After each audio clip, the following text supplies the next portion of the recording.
Oral questions by members. Member Abbotsford West.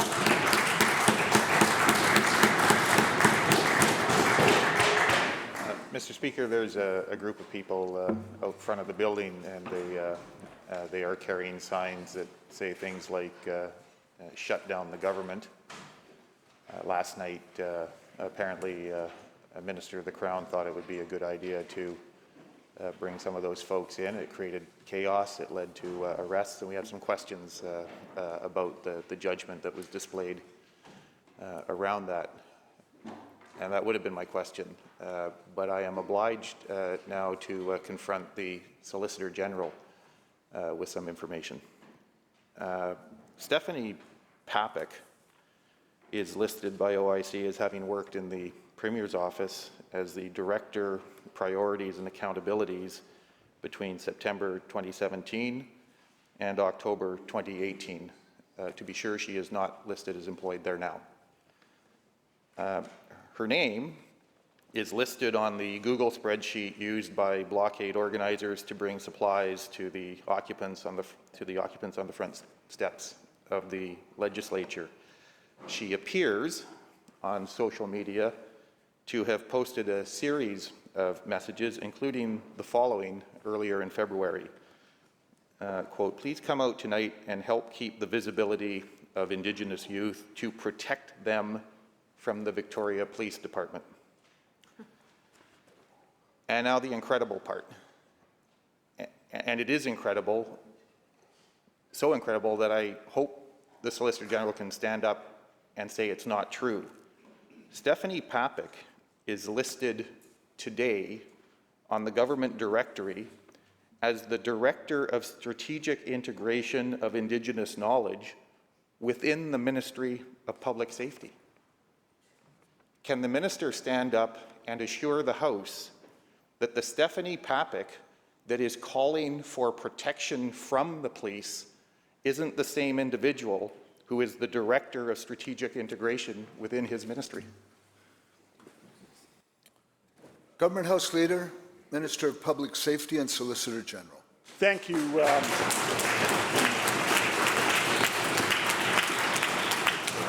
Thank you, Honourable Speaker. I will take the question on notice and come back with the information for the member.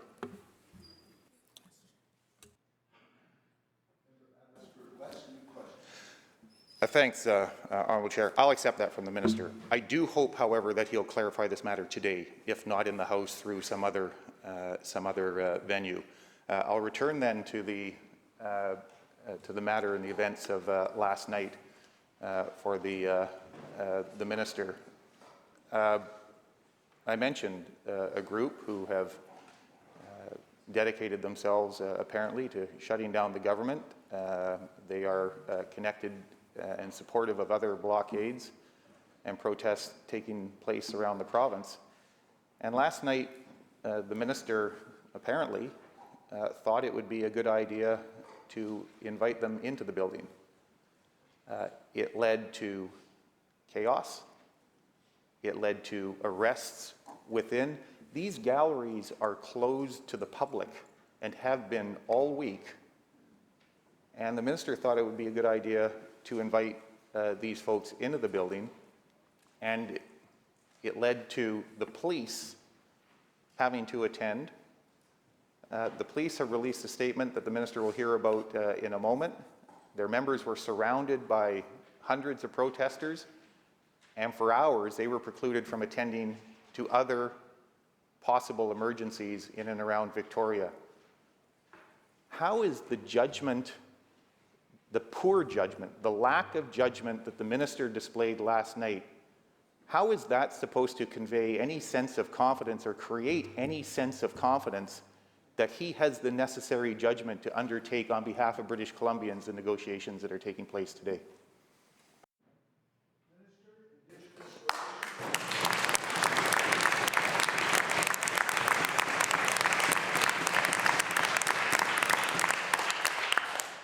Thank you, Honourable Speaker. We received a request for a meeting with the protesters outside who have been there for probably 2 weeks now, Honourable Speaker. Last night I met in good faith with the delegation of the Indigenous youth who have been protesting, obviously, and I wanted to share with them the work that we're doing with the Wet'suwet'en hereditary chiefs to make the historic progress on rights and title. My hope, Honourable Speaker, was to convince them to give space to the Wet'suwet'en people as they consider the agreement and to end the protest, Honourable Speaker. We had a respectful discussion. It was witnessed by a member, the leader for the third party, the member from Saanich North and the Islands, and I want to thank him for agreeing to do that, Honourable Speaker. There was an agreement that we had a respectful discussion, but there was an agreement and a commitment that they did not honour, that they would leave following the event. But Honourable Speaker, I'm deeply disappointed, obviously, that they broke their word. But I stand by my commitment to meet with people, Honourable Speaker, with respect and willingness to listen to others. Honourable Speaker, in my job, if you can't start a discussion with respect, with good faith, and offering trust, Honourable Speaker, I've found, first of all, that has always been reflected back. And that is the approach I have always taken as minister, and I stand by that.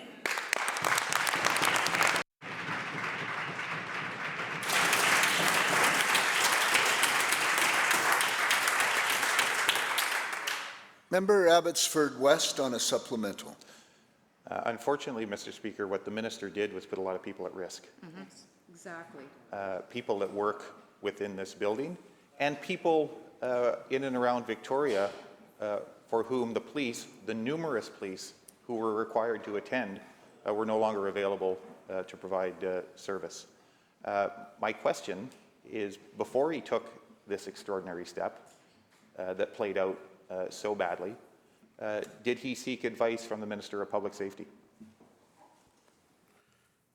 Minister, Indigenous Relations and Reconciliation. Thank you, Honourable Speaker, and thanks the member for his question. We consulted with the Speaker's office. Sergeant at Arms was there also, and there was agreement to this approach. There we go. House Leader for the Opposition.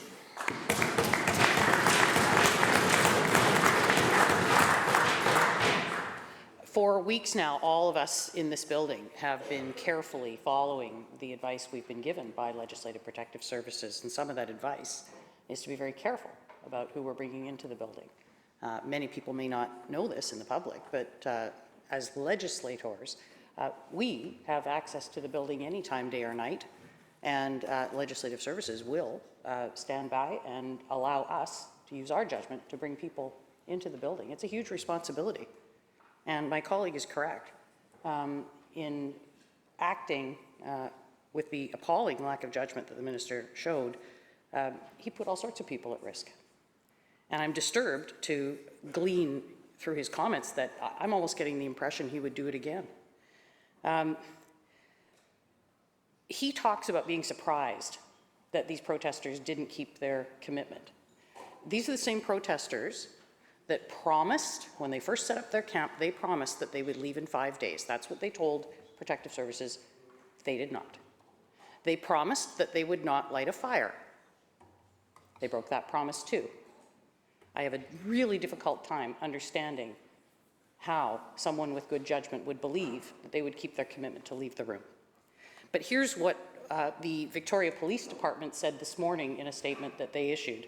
And this is what should concern all members of the public in and around the Victoria area with respect to the judgment of this minister. Here's what they said, and I quote, "Officers who were responding to the scene were surrounded by over 100 protesters, were unable to respond to emergency calls for service," and I understand from the statement this lasted for hours. Mr. Speaker, I think this House wants to know, deserves to know, did the minister discuss this with the Premier's office before doing it? Minister, Indigenous Relations and Reconciliation. Thank you, Honourable Speaker.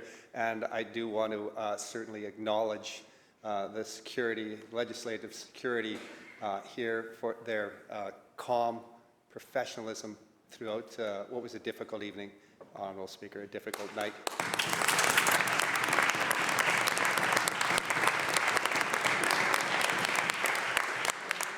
And as well, Honourable Speaker, the Victoria Police Department and likewise their calm professionalism that they displayed last night in a difficult time. And I very much respect that and the work that they do. When I met with the delegation, there was an agreement that they would leave. I met them at good faith. The work that we've been able to accomplish with the hereditary chiefs of the Wet'suwet'en, the work that we did with that we've been working on with the hereditary chiefs is based on the Wet'suwet'en term is called wigus. It means respect. And the way I operate as a minister. Members, we shall hear the response. Thank you. Members?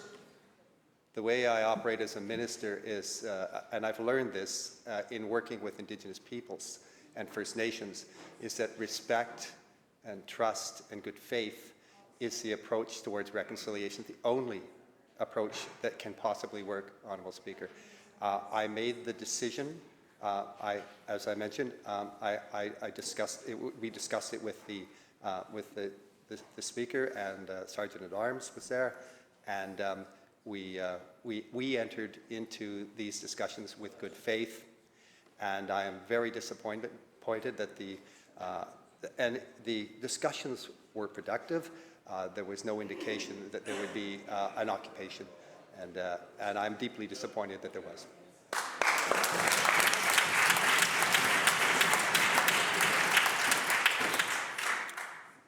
House Leader for the Opposition on a supplemental. Thank you, Mr. Speaker. I'm really quite shocked that the first thing that the minister didn't do when he got up in this House is to apologize. I'm quite shocked. I fully expected there would be some printed apology statement ready for him. I'm probably not surprised that he won't answer the question as to whether or not he decided to seek advice from the Premier's office, because in spite of our many disagreements, I'm pretty sure your Premier wouldn't have shown that kind of bad judgment. Here we are, though, Mr. Speaker, with hours and hours of the Victoria Police Department not being able to respond to emergency calls, this building put at risk, security services put at risk. Security services here, the minister has complimented them. Each and every day, they are putting in incredible amounts of overtime to deal with this protest. They are experiencing abuse being hurled at them each and every day. And then you force them to stand back as you bring some of these protesters in. I want to know from the member, he's implied, by saying they were at the meeting, he's implied that the Sergeant at Arms office actually was okay with him doing this. Is that actually the advice he was given? Minister, Indigenous Relations and Reconciliation. Honourable Speaker, I have an approach as a minister that I've learned not just in my time as minister, but in my time in opposition.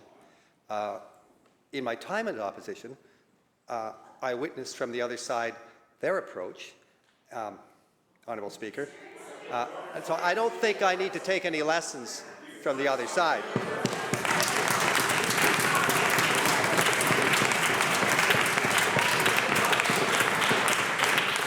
Honourable Speaker, Members, order, please. Instead of working respectfully with Indigenous peoples, the other side held a referendum, Honourable Speaker, on Indigenous rights, kind of a tyranny by the majority approach. That isn't our approach, Honourable Speaker. Our government believes in bringing people together. And, Honourable Speaker, these are hard situations, and we should not shy away from the fact that it is dialogue that will solve them. And, Honourable Speaker, I am deeply disappointed that the respect that the member from Saanich North and the Islands and I gave to the small group of individuals who that we agreed to speak with did not reflect that respect. But, Honourable Speaker, the way forward, I remain committed to working with respect, with dialogue, with good faith, and with trust. And that's the way, not tyranny by the majority, as displayed by the previous government.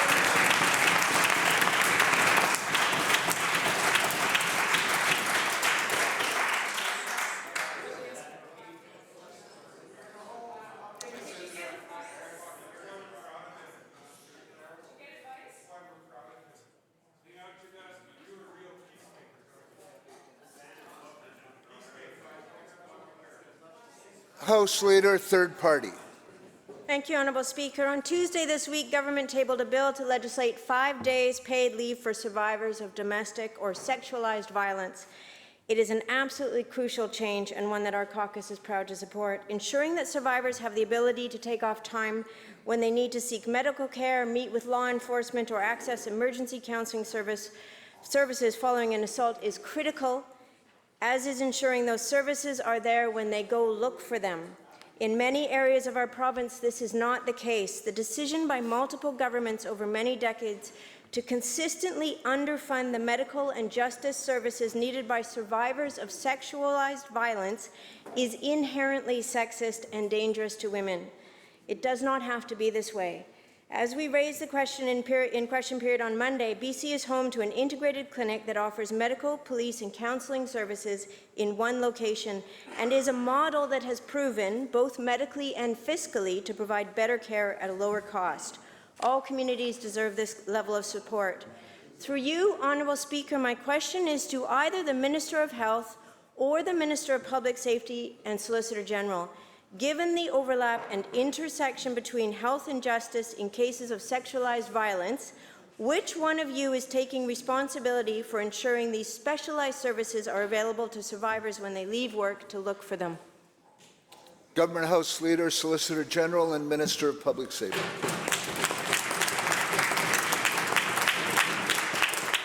Thank you, Honourable Speaker, and I thank the honourable member for that very important question. All ministries in government take this issue that she has raised extremely seriously, whether it's my ministry or the Ministry of Health or other ministries in government. That's why I can tell you that in terms of the work that my ministry does around sexualized violence, we're spending right now more than $37 million a year to more than 400 agencies providing services right across the province. The member talks about the centre in Victoria, which I visited, which I believe actually serves as a model for potential services around the province to deal with sexualized violence, to look at them in a way that serves in each different part, each communities in the way that meets the needs of those particular communities. That's why that service has received and is into the second year of a $200,000 grant, and I'm looking forward to receiving a grant application for the funding in this coming year. And we will continue to make these services a priority right across the province. House Leader, third party on a supplemental.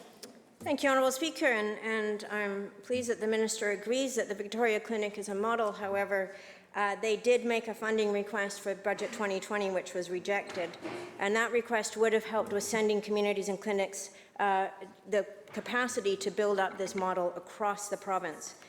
Providing people with effective medical and police support are not elective services to be thrown grant money if we have some left over at the end of the year, Honourable Speaker. These are essential government services, and it's not enough to just focus on clinics in major cities. People are assaulted in literally every community in the province, and we cannot pretend that these rates aren't impacted by government's priorities. As the final report from the Missing and Murdered Indigenous Women and Girls Inquiry stated, there is substantial evidence linking major resource extraction projects and violence against Indigenous women. This government can find billions of dollars to subsidize these projects, and yet when we need the millions to respond to the consequences, they aren't there. Through you, Honourable Speaker, my question is to the Minister of Public Safety and Solicitor General. How much will it take to get funding to these clinics around the province, and which minister will stand up and fight for this? Government House Leader, Minister of Public Safety and Solicitor General. Thank you, Honourable Speaker. As I said a moment ago, each ministry and government takes these issues extremely seriously, and as I outlined, that's why funding has been increased in budget since we became office. That's why an additional $5 million each year and an additional $3 million on top of that funding is in place in this year's budget. As I've said, I want to see these kinds of services extended around the province, but in a way that meets the needs of particular communities. We have committed by the actions that we have taken to date. As I've said in the case of the Victoria Centre, which I think is doing excellent work, I'm looking forward to receiving their grant application. Base funding has increased in other areas of government, and as I can tell you, this is a priority and will continue to be one.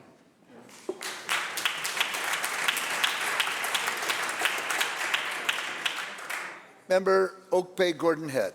Honourable Speaker. Honourable Speaker, I'm sure every member of this House will agree that a stable regulatory environment is key to maintaining BC's reputation as a welcoming place to do business. This means that the approval of natural resource projects must be based on scientific evidence and not politics. Yet in 2012, Honourable Speaker, upon recommendation from the Executive Director of the Environmental Assessment Office, the BC Liberals rejected the Morrison Mine project proposed by Pacific Booker Minerals, despite it having received a positive environmental assessment. In justifying their decision, Honourable Speaker, they cited environmental concerns about the effects of the mine on water quality in Morrison Lake and local salmon populations, despite already having a positive environmental assessment. And despite their rejection of the Pacific Booker project, in 2013, the BC Liberals went to Ottawa to lobby the federal government to approve the Prosperity Mine, a project that had received 2 negative assessments by federal review panels. There's some suspicion, Honourable Speaker, that the decision around the Morrison Mine had less to do with environmental concerns and more to do with political calculation. My question is to the Minister of Energy, Mines and Petroleum Resources.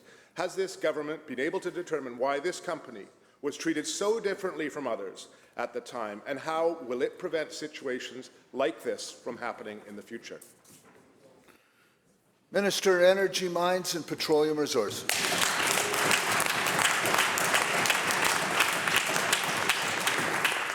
I'd like to thank the member for Oak Bay Gordon Head for his question. I'm sure the member will appreciate that I'm not in a position to advise what led the former government to make its decision about the proposed Morrison mine.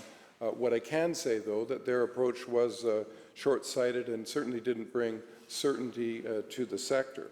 Our government has taken a different approach. My predecessor as minister initiated the Mining Jobs Task Force, which worked hard with First Nations, industry and communities to find ways to strengthen this fundamental foundational industry.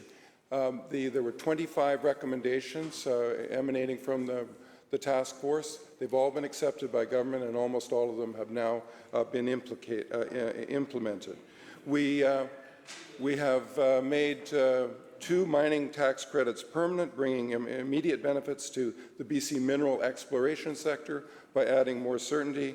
We've invested $1 million for the Mining Innovation Roadmap, $1 million for the Regional Mining Alliance, and just as further evidence of the strengthening of the sector, the BC Ontario Teachers Pension Plan just signed a $300 million investment deal to provide an investment in the new Afton mine just outside the civic boundaries of Kamloops.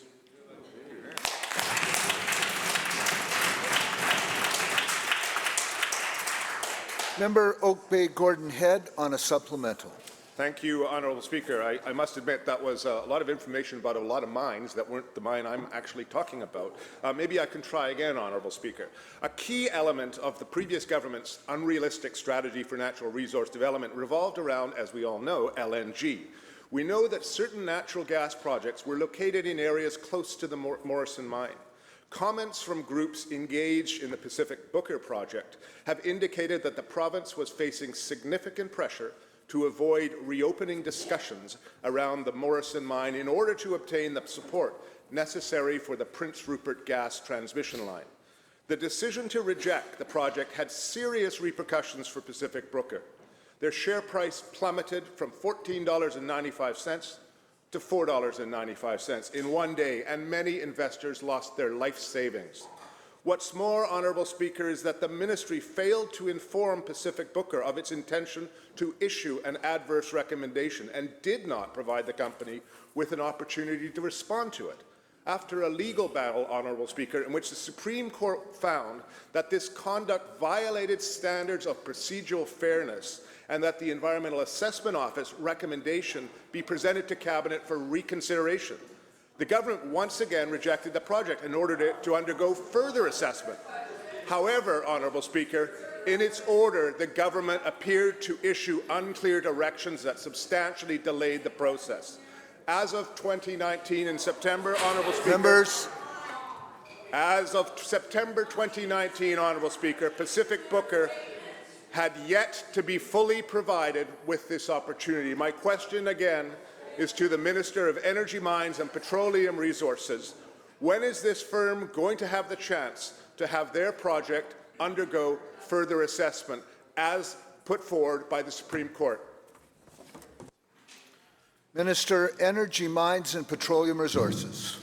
Thank you, Mr. Speaker. The short answer is the company is currently working through the required regulatory processes for further assessment. The further assessment for the proposed project includes the requirement for a supplemental application information requirement. There are a number of requirements. The EAO continues to work with the company on this, and I'm advised that the latest submission was received by the EAO in December 2019.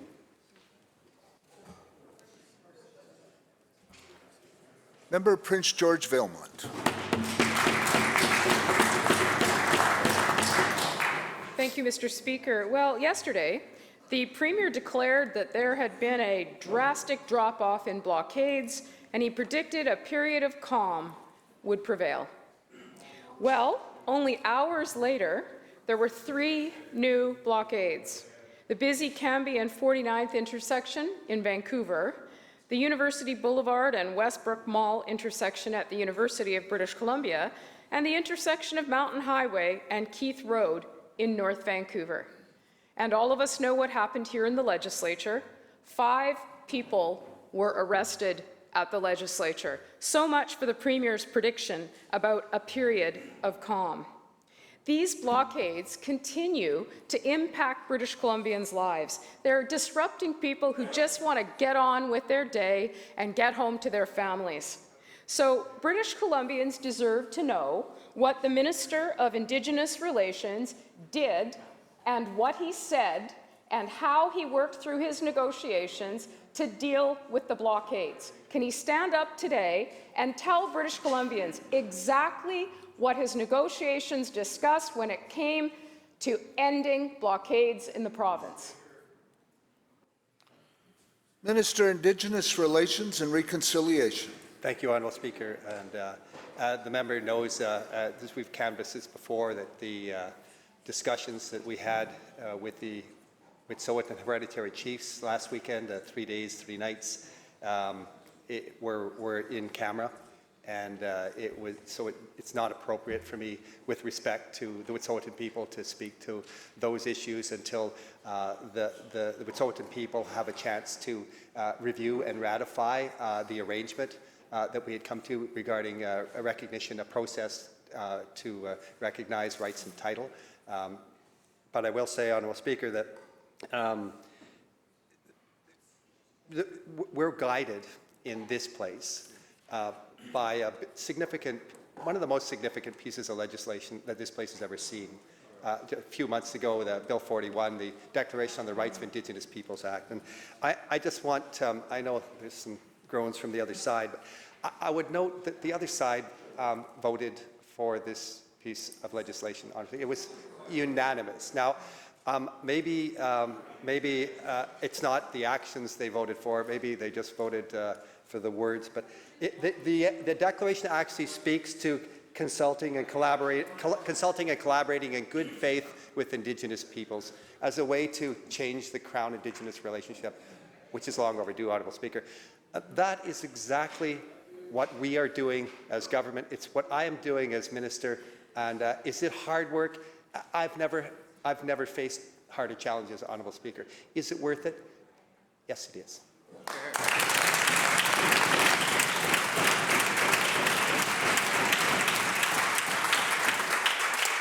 Member Prince George Valemont on a supplemental. Thank you, Mr. Speaker. Well, all of us in this House recognize the responsibilities that we have. And one of those responsibilities, the primary one, is to stand in this place and ask questions and get answers for all British Columbians. We should be clear that British Columbians expected this minister in those negotiations and any agreement that he agreed to would include the issue of blockades. But that simply hasn't happened, and British Columbians have no idea, not one detail of the agreement that this minister agreed to. The public are not the only ones who are in the dark. The elected Wet'suwet'en chiefs are saying, and I quote, this is from the elected Wet'suwet'en chiefs, negotiation of this agreement to date has moved forward without our Wet'suwet'en communities, end quote. And on the other hand, we have the hereditary chief saying that the Premier, and I quote, let his ego guide his mouth, end quote. The Premier has completely mishandled this file. British Columbians want and deserve answers. Can the minister at least today stand up and assure British Columbians that he will table the agreement in this legislature? Premier. Thank you,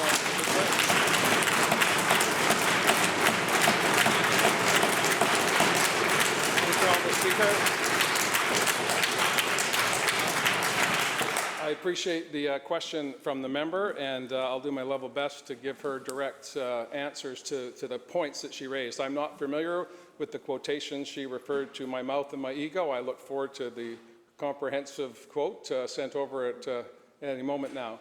But what I do want to say to all members and to all British Columbians, these are extraordinary times. They're extremely uncomfortable for opposition, for government, for those who are in the gallery, those who are at home, for the media, for all of us. This has been an extraordinary few weeks, unparalleled in my personal experience and I believe in the history of British Columbia. That is not to diminish the responsibility that government has, but it's also to remind those of us who are sitting here that we have a collective responsibility for the Legislative Assembly through the Speaker's Office and the Legislative Assembly Management Committee.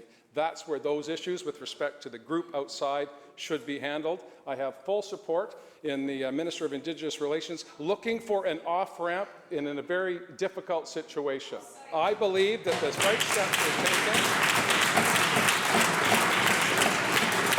And I want to personally apologize to the Victoria Police Department for the situation they found themselves in, but I would also ask the member who asked the question, the Leader of the Official Opposition, and other members on the opposition side, what suggestions and advice they may have for how we address a situation where there are a number of people on the front step.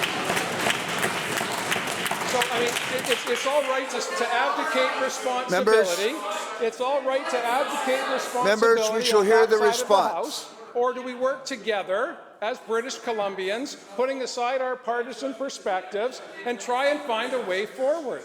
We agreed in November as a unit, as every member of this House, to work towards genuine reconciliation.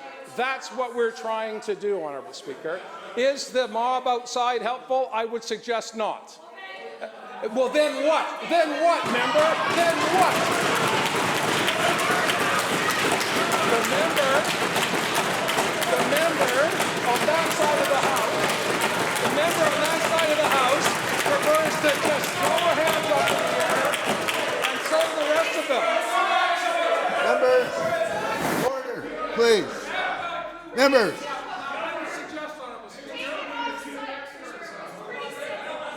Members, order. Order, please. Premier. Ask for a member. Thank you, Honourable Speaker. I would suggest, Honourable Speaker, in a very sensitive period where there is high tensions outside the building, that it would be better to calm the tensions down inside the building, Honourable Speaker. And the message message all of us should be sending, the message we should be sending to British Columbians and our constituents. Members, So, Honourable Speaker, we have politics outside, we have politics inside. Just another day in British Columbia.